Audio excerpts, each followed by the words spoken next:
decirles que aún hay muchos que no han entregado la tarea, ¿verdad? Como ustedes pues pudieron observar, tanto David como Saraí pues me hablaron para extenderles un poco el plazo en la entrega del mismo, ya que al parecer hubo algunos inconvenientes y algunos pues confundieron el plazo de la entrega, que era pues hasta hoy a medianoche y el plazo era hoy a mediodía.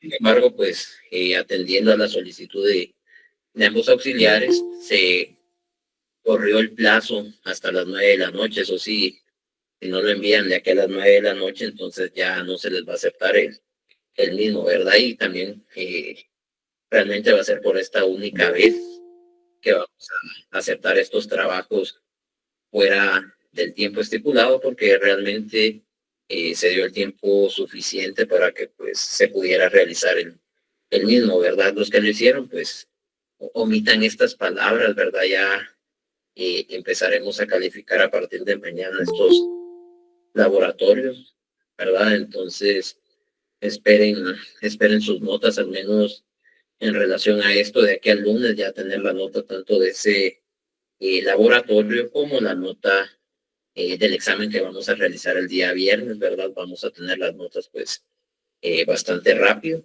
Entonces con eso pues realmente no se preocupen.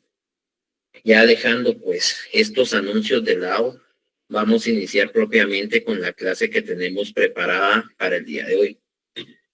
Pues como ustedes recordarán, pues lo último que nosotros habíamos visto era el tema de clasificación de la prueba en relación al ordenamiento jurídico guatemalteco. Ya nosotros tenemos pues, estos conceptos, estas nociones en relación a la prueba.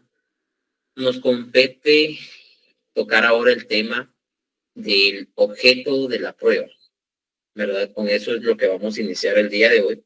Y como ustedes pueden observar acá en la diapositiva, cuando nosotros estamos hablando del objeto de la prueba, básicamente estamos hablando de lo que se pretende probar, ¿verdad? Se refiere, como pueden observar acá, al hecho controvertido o parte de este que se demuestra con información que convence al juzgador, es decir, la prueba de la existencia del mismo. Entonces, cuando nosotros estamos hablando básicamente de este objeto de la prueba, el objeto, la finalidad de la prueba es eso, demostrar ese hecho que se está sometiendo a un debido proceso, demostrarle en base a esta prueba al juzgador la existencia de este hecho.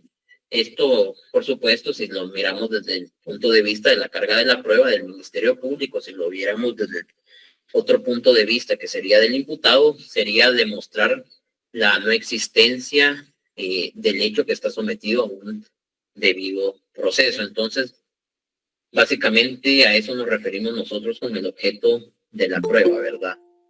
Va a ser eso, lo que se pretende probar, ¿verdad? Así de forma resumida, eso es lo que nosotros debemos entender sobre el objeto de la prueba.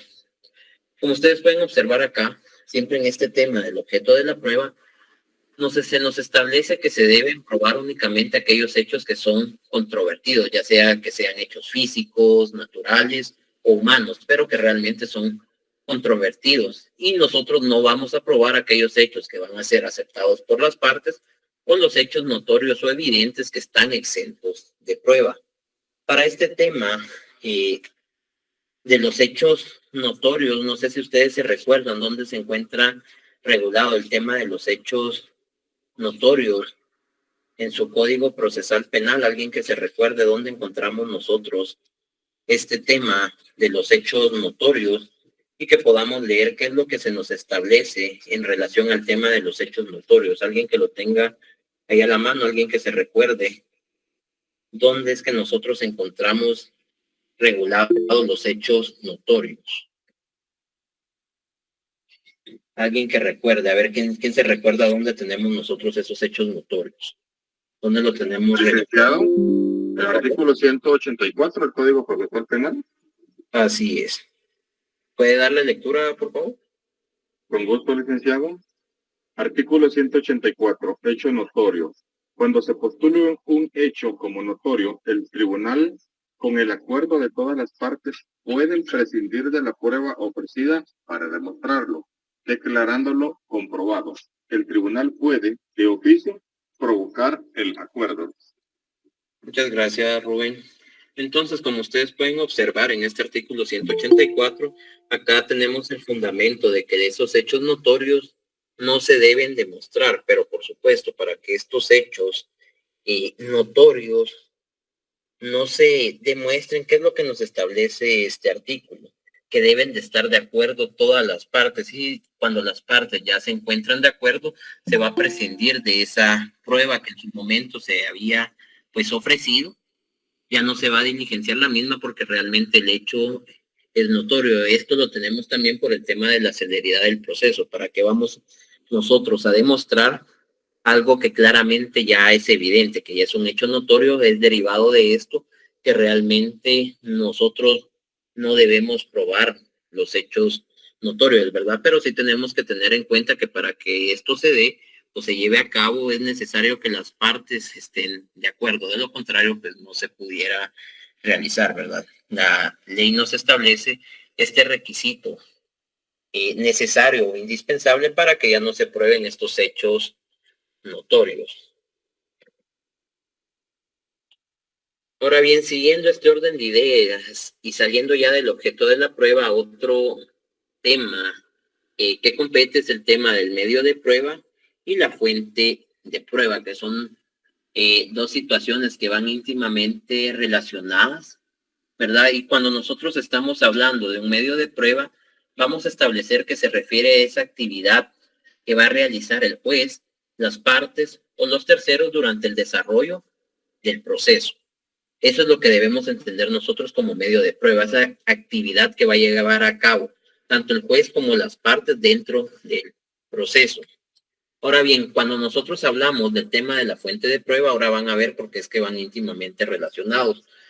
Nosotros nos estamos refiriendo a fuente de prueba que van a ser esas personas o cosas cuya existencia son anteriores al proceso e independientes de él y que tienen conocimiento o representan el hecho a probar. Para que lo entiendan un poco mejor, como ustedes pueden ver acá, se clarifica un poco mejor este tema. ¿Tiene activado su micrófono?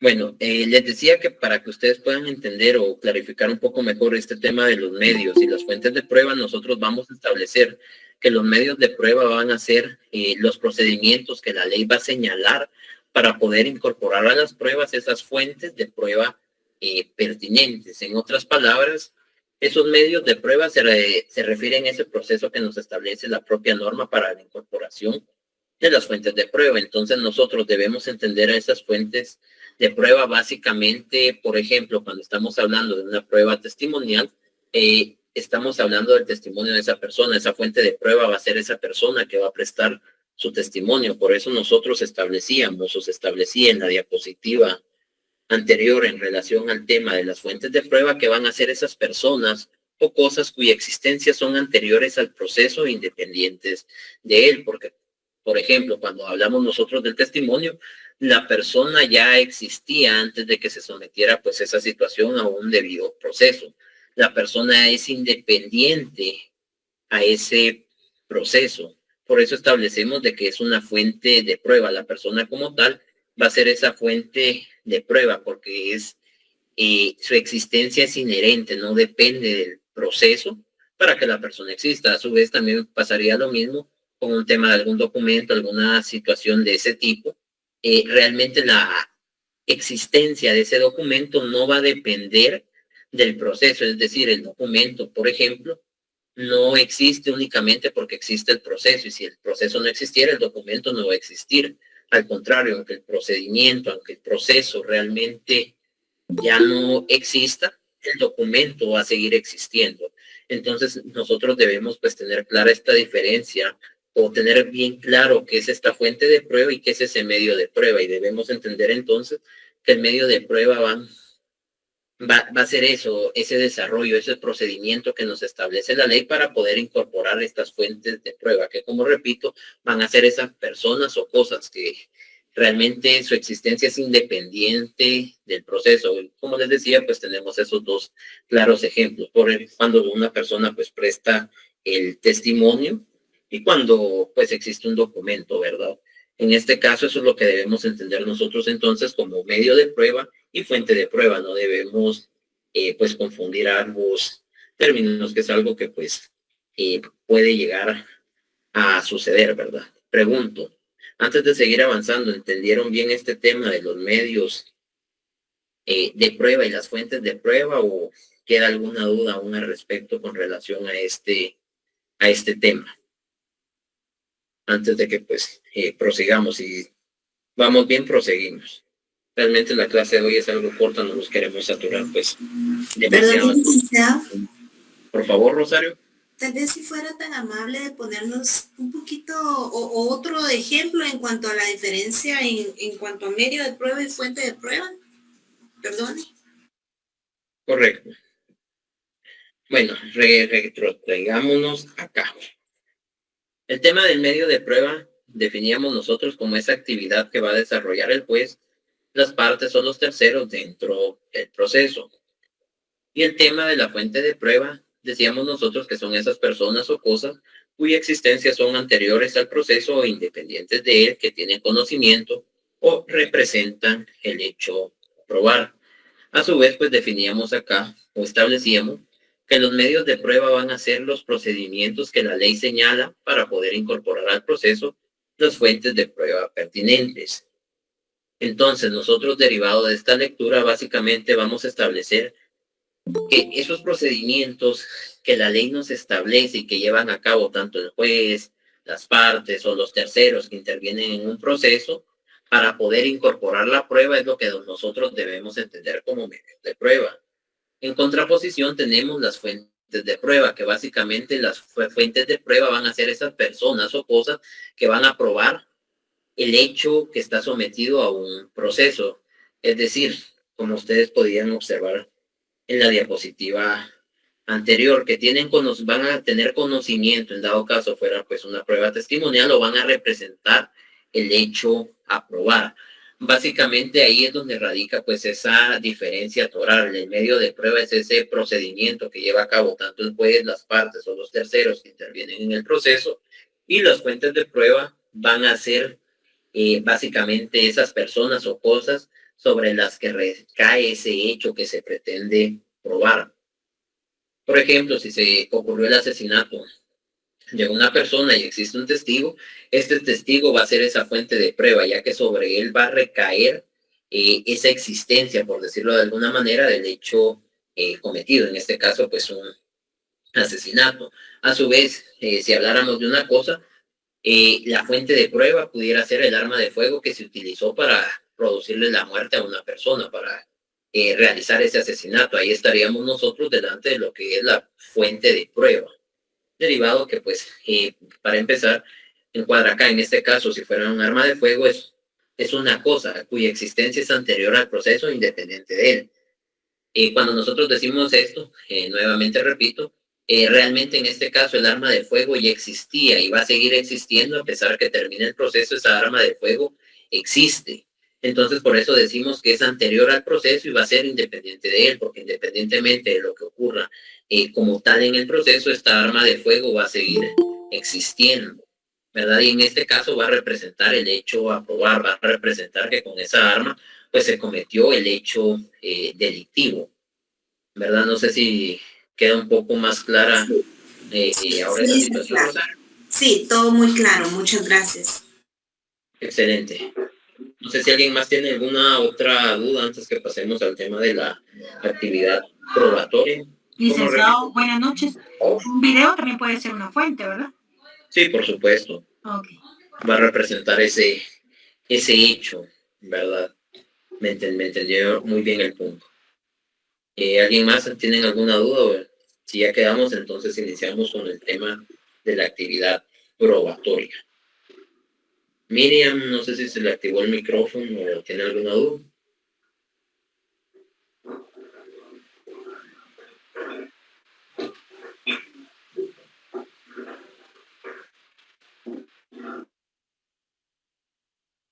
parece que se le había activado el micrófono. Bueno, prosigamos. Entonces ahora tenemos el tema de la actividad probatoria. Cuando nosotros hablamos de la actividad probatoria, realmente vamos a establecer que cuando hablamos de actividad probatoria es aquella actuación que realizan dentro del proceso todos los sujetos procesales, dígase el órgano jurisdiccional, el Ministerio Público y el imputado, y también pues los terceros que participan en ciertos procesos. Esto con el fin de establecer la exactitud o inexactitud de los hechos objeto del proceso. Entonces, nuevamente repito acá, cuando hablamos de la actividad probatoria, van a ser esas actuaciones que se llevan a cabo, que realizan dentro del proceso todos esos sujetos, así cuando nosotros estamos hablando de nuevamente repito, estamos hablando del órgano jurisdiccional, del Ministerio Público y del imputado. Y esta actividad probatoria tiene como finalidad establecer esa exactitud o inexactitud de los hechos que son objeto del proceso, ¿verdad? Entonces eso es lo que nosotros debemos entender como actividad probatoria. Creo que acá pues no pueden surgir mayores inconvenientes con esta pues actividad probatoria, lo que nos lleva pues a temas un poco tal vez no tan complejos, pero que sí tienen que ver más en la materia o tienen un mayor uso en relación al tema de la prueba. En este caso estamos hablando de los grados de convencimiento. Realmente, cuando nosotros hablamos de los grados de convencimiento, también podemos establecer que se les puede denominar estados intelectuales del juez respecto a la verdad o bien estos grados de convencimiento. Y debemos establecer o debemos entenderlos como ese impacto que sobre el juzgador ejerce en un momento determinado la prueba o medios de convicción. En otras palabras, cuando nosotros hablamos de estos grados de convencimiento, se refiere a lo que realmente se logra probar o lo que se le logra demostrar al juez a través de esta prueba o medios de convicción. Eso sería, pues, en una forma más resumida. Eso es lo que debemos entender nosotros como ese grado de convencimiento. Realmente hasta qué grado se le logra probar al juzgador, al juez, con la prueba o medios de convicción que se han propuesto, que se han diligenciado, cómo es qué grado de convencimiento le otorgaron. Y ahora lo vamos a ver. Como pueden ver acá, se van a clasificar en tres, que va a ser la certeza, la probabilidad y la duda. Cuando nosotros estamos hablando de la certeza, que sería pues el primer grado de convencimiento, estamos hablando de esa clara, segura y firme convicción de la verdad. En otras palabras, se tiene esa certeza al 100% que se cometió o no se cometió un hecho delictivo. Porque acá en la certeza puede haber un elemento negativo o bien puede haber un elemento positivo. Cuando hay un elemento pues negativo, lo que se tiene la certeza de que no se cometió el hecho delictivo, que no se llevó a cabo como se estaba estableciendo en un inicio.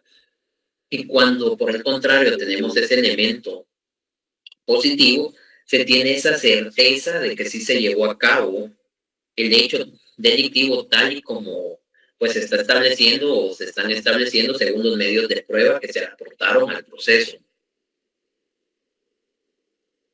Ahora bien, este convencimiento que va a adquirir el juzgador va a ser resultante de esos autos que se van pues dictando durante el desarrollo del proceso y que se van a, como dice acá, se van a traducir en esa apreciación que hace el juez de las pruebas.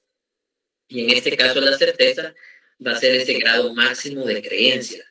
Porque como les decía acá, cuando existe certeza, ya sea hay certeza negativa o positiva según el medio de convicción o cómo se lleve a cabo, pero existe esa certeza, no existe lugar a duda, que vamos a ver ahora posteriormente. Cuando existe duda, pues ya es toda otra situación un poco más compleja, pero en este caso acá, cuando nosotros estamos hablando de que existe certeza, se tiene el juzgador va a tener la certeza que se cometió el hecho delictivo o bien tiene la certeza de que no se cometió el hecho delictivo, ¿verdad? Por eso la propia definición nos establece que es esa clara, segura y firme convicción de la verdad. Básicamente se tiene la creencia, se tiene la fe de que algo pasó o no pasó, derivado todo esto de los medios de convicción o de las pruebas que se aportaron en su debido momento en el proceso. Y pues esto ayuda a que el juez pueda dictar una resolución lo más apegada a derecho. Pregunto, ¿tienen alguna duda con respecto al tema de la certeza? O por el contrario, pues lo entendemos bastante bien. Ronald. No, bastante claro, muchas gracias. Excelente.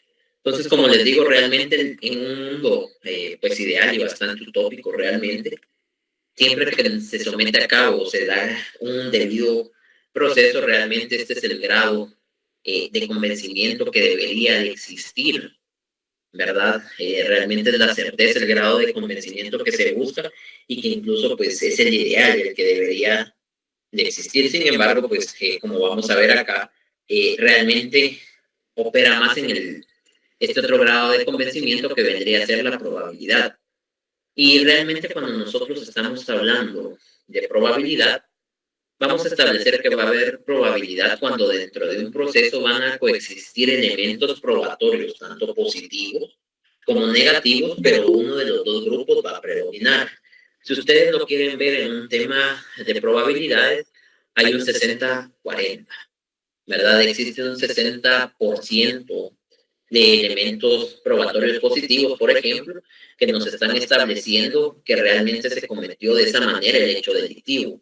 Y en contraposición tenemos un 40% de elementos probatorios negativos que nos están estableciendo que no se cometió el hecho delictivo, que al menos no se cometió tal y como se pretende probar. Realmente acá pues existe este juego de la probabilidad en contraposición a la certeza acá, como el nombre le indica, este grado de convencimiento, existe únicamente esa probabilidad. Contrario a la certeza, no se tiene 100% esa creencia, no es esta clara, segura y firme convicción de la verdad. Realmente acá solo existe la posibilidad de que algo pueda ser, sin embargo, pues se inclina de cierta manera a ese lado positivo o negativo, pero sí se inclina la balanza hacia alguno de los dos lugares. No existe pues una igualdad en este tema de la probabilidad, no existe pues esa igualdad. Por último, tendríamos este grado de convencimiento que viene a ser la duda. Y acá, como pueden observar, la duda va a ser esa situación en la que existe una equivalencia o igualdad en los elementos de convicción positivos y negativos.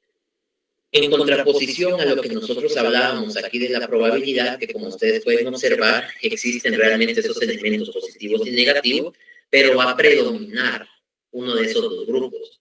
Cuando nosotros estamos en el tema de la duda, acá va a haber una equivalencia, acá no predomina ninguno de los dos grupos. Acá, si lo miramos en probabilidades, en porcentajes, existe un 50% de elementos negativos y existe un 50% de elementos positivos. Y acá, pues, es una situación compleja, pero que la propia ley ya nos ha establecido qué es lo que debemos hacer nosotros cuando existe la duda. Por eso, hablando acá de la duda, nos trae a colación nuevamente el tema de la presunción de inocencia. ¿Por qué? Recordemos nosotros que por la existencia de este principio que está tanto en nuestra legislación constitucional como en nuestra legislación específica, en este caso en nuestro Código Procesal Penal, en caso de duda se va a favorecer al procesado. Básicamente la presunción de inocencia va a obligar a los tribunales a que en caso de que exista pues esa duda, se debe de favorecer al procesado o acusado y se debe resolver en favor de este. Eso lo tenemos nosotros regulado en el artículo 14 del Código Procesal Penal. En la última parte tenemos pues precisamente acá lo que nos interesa, lo que nos habla en relación a la duda, que nos establece que la duda favorece al imputado. Y esto es lo que nosotros pues conocemos como el indubio pro reo, o también se conoce como favor rei, ¿verdad? Entonces es algo que nosotros debemos de tener en cuenta, que cuando el juez se encuentra en este grado de convencimiento, que es la duda, y existe esa equivalencia de elementos de convicción positivos y negativos, ante la duda debe favorecer al imputado, debe favorecer al reo. Esto derivado pues, de este principio de la presunción de inocencia y derivado también del indubio pro reo o favor rey, ¿verdad? Entonces eso es algo que deben tener muy en cuenta, muy presentes los jueces al momento de resolver. Deben tener en cuenta la situación del indubio pro reo, del favor rey, que si ellos tienen duda que realmente los elementos de convicción aportados se encuentran en esa equivalencia, realmente deben dictar la resolución favoreciendo al imputado y no de otra manera, ¿verdad? Si existe pues esa duda, realmente deben favorecer al imputado y todo esto pues basándonos en la ley, esto pues en el artículo 14 del Código Procesal Penal que preguntaban por ahí, es el 14 del Código Procesal Penal en la última parte que nos establece que la duda favorece al imputado. Vuelvo a repetir, ahí tenemos entonces en esta situación acá de este artículo tenemos el indubio pro reo, o también conocido como favor rey, ¿verdad? Para que si ustedes no tienen esa anotación, puedan hacer esa anotación en su código, ya que pues la misma es de mucha, sí, así es, favor rey, Rosario. Es de mucha ayuda tener este tipo pues, de anotaciones. Más adelante se darán cuenta ustedes de toda esta situación, ¿verdad? Entonces acá, vuelvo a repetir, la duda va íntimamente ligada a la presunción de inocencia y más ligada aún al indubio pro reo o favor rey. Es algo que pues, se debe tener en cuenta y los jueces deben tener muy en cuenta en el momento que pretendan pues, resolver, ¿verdad? Deben tener eso muy, pero muy en cuenta. De lo contrario, pues no estarían dictando sus sentencias apegadas a derecho, ya que es algo pues, que deben tener en cuenta.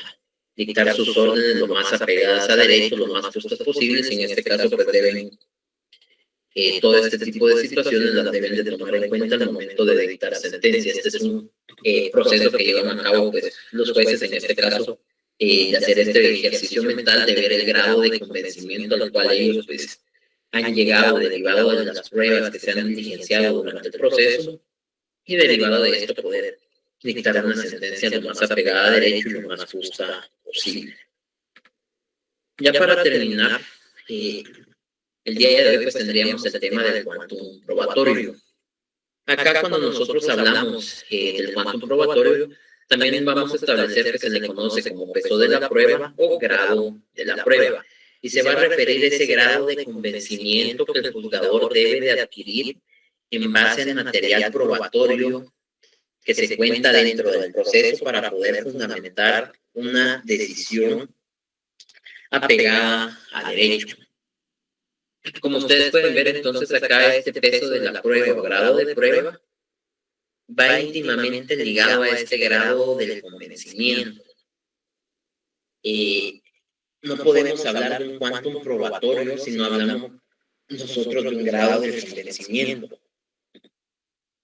Esto es algo que nosotros pues debemos de tener muy en cuenta y a su vez pues esto nos vamos a adelantar un poco, que esto lo vamos a ver con más detenimiento, pero cuando nosotros hablamos de quantum probatorio, irremediablemente tenemos que ver lo que nos establece el artículo 186 del Código Procesal Penal, esto en relación a la valoración, que nos va a establecer que todo elemento de prueba para ser valorado debe haber sido obtenido por un procedimiento permitido e incorporado al proceso conforme a las disposiciones de este código. Acá, pues, en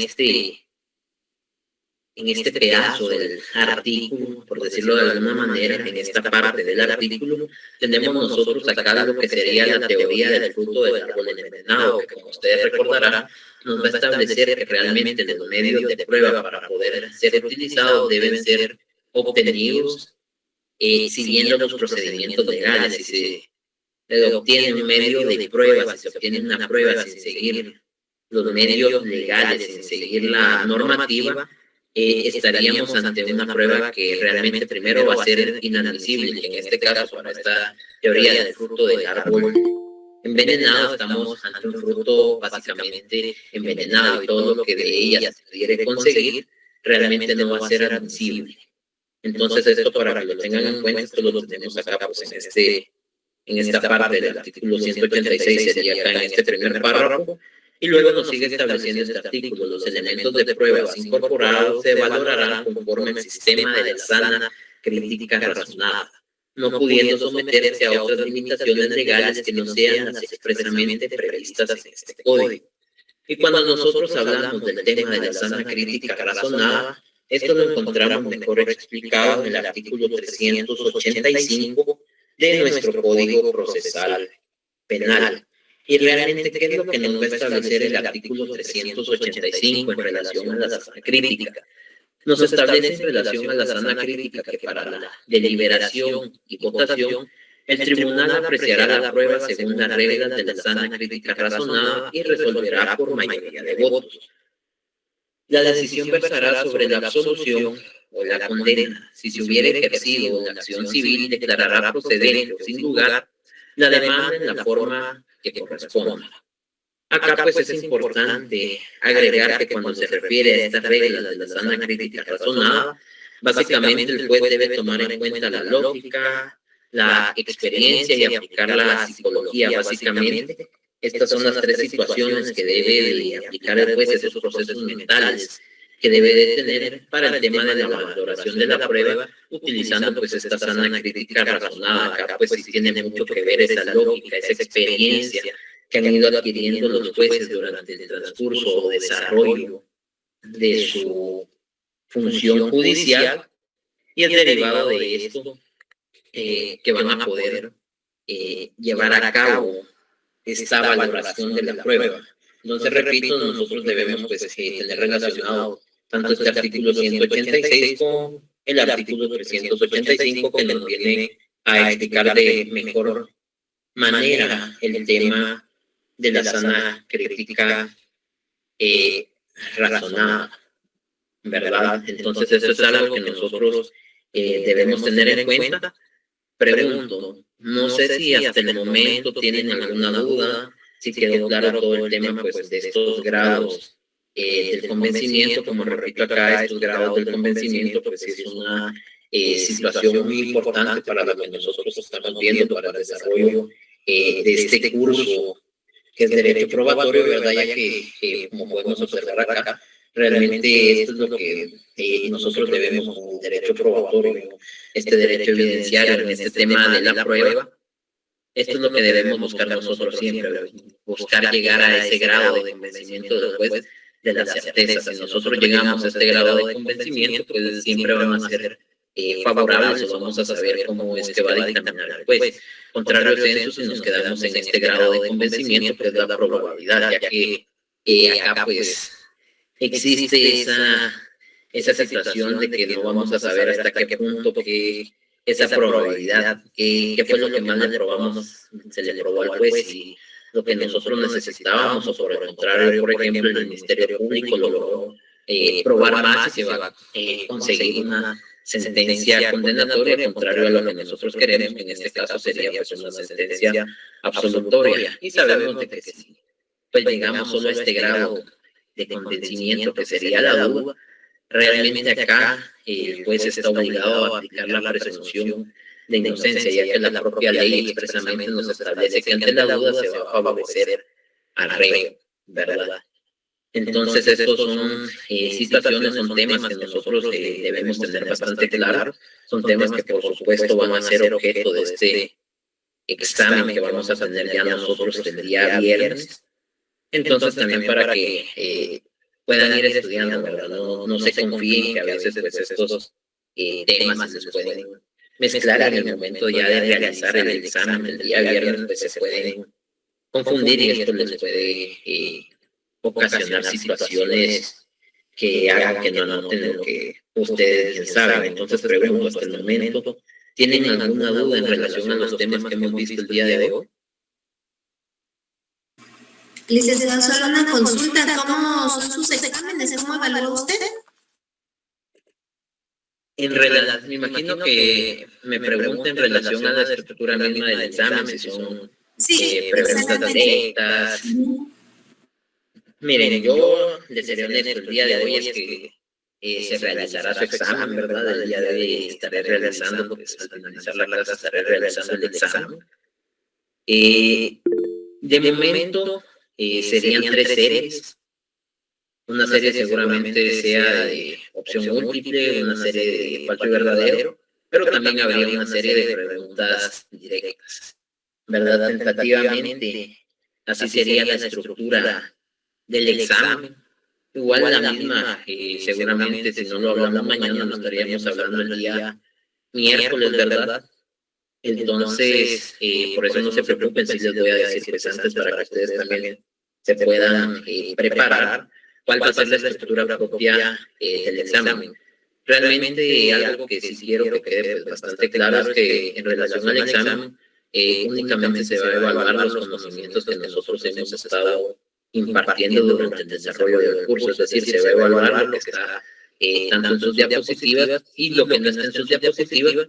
Es algo que nosotros irremediablemente pues, hemos hablado durante el desarrollo de la clase, entonces realmente también se llegó a dar el contenido, entonces no se va a preguntar nada que no se hubiera dado en la clase, eso sí, tenganlo por seguro, es más, les adelanto, les voy a dar una pregunta que tendrá un punteo extra que va a ser en relación a la tarea que hicieron, ¿verdad? No sé qué pregunta, bueno, sí sé qué pregunta es la que les voy a hacer en relación a eso, pero para que también tengan en cuenta la tarea que realizaron, ¿verdad? Y esa pues va a ser una pregunta con una ponderación pues distinta a la que vale el examen está ponderado a 30 puntos, pero también pues hicieron, si les hubiera ido mal y pues hicieron la tarea y se recuerdan en el momento que les haga pues la pregunta, van a poder pues obtener otro punteo, ¿verdad? Y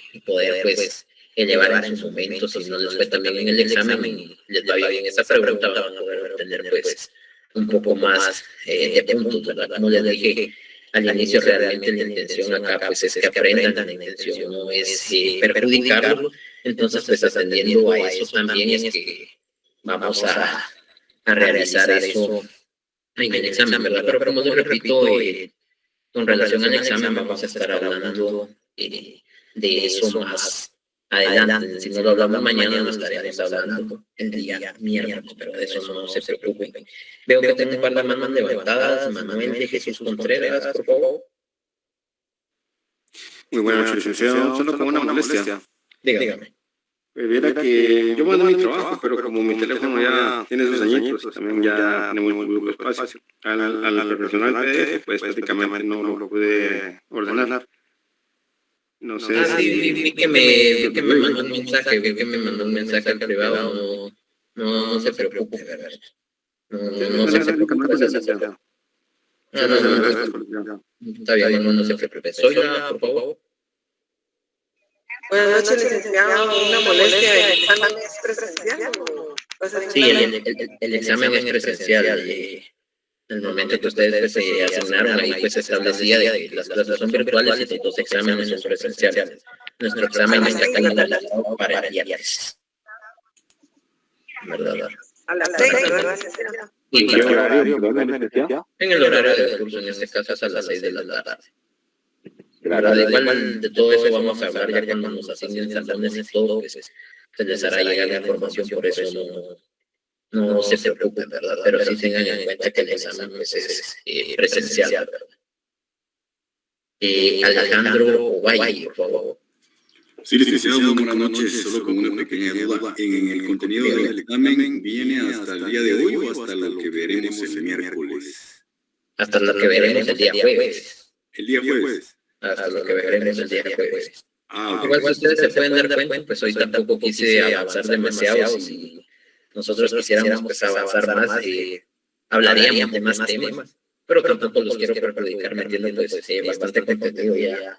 Haciendo la recapitulación de lo que llevamos hasta el momento, pues ya llevamos bastante contenido, ¿verdad? Con el tema de las leyes, Eli, aún no decido, ya con el examen realizado vamos a ver si pueden entrar leyes o por el contrario no van a ser necesarias. Repito, a más tardar el miércoles vamos a hablar de esta situación del examen, ¿verdad? No se preocupen por todo eso. Gracias. No se preocupe, Alejandro. ¿Alguien más tiene alguna duda? No sé si Manuel, si se le quedó la mano levantada o tiene alguna otra duda. No solamente deseo, se me acaba de levantar la mano. Perfecto. No sé, ¿alguien más tiene alguna duda al respecto?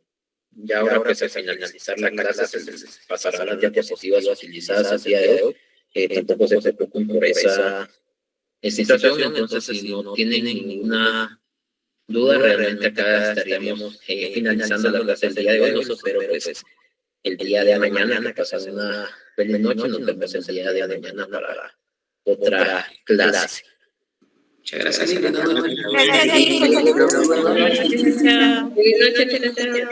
noche, licenciado. Buenas noches, licenciado. Descanse.